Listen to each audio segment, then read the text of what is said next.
If you looked at the moon over the course of a few weeks, you'd probably notice that it looks slightly different every day. The change in its shadow is based on where the moon is in its orbit. We call this cycle the phases of the moon, and it occurs roughly once a month. At least twice a year, however, something quite different happens.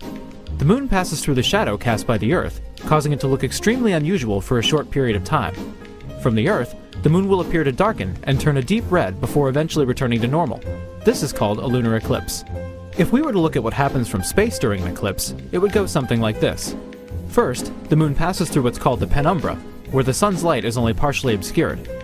This results in only a slight darkening of the moon. As the moon continues along its path, however, it enters what's called the umbra, where all direct light from the sun is blocked. But if the sun is blocked, why does the moon turn red? When light from the sun goes by the side of the Earth, it passes through a long and thick layer of Earth's atmosphere.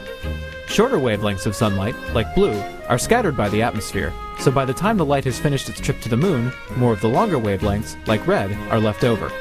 On the Earth, the same thing happens at sunset as the ground you stand on gradually passes into night. As the eclipse ends, the moon leaves the umbra, returns to its normal color, and then leaves the penumbra, brightening and resuming its original cycle. Overall, the whole process lasts only from a few minutes to a few hours, so you'll have to be quick if you want to see it. But, as long as you're willing to stay awake, you'll catch the moon as you won't see it too often.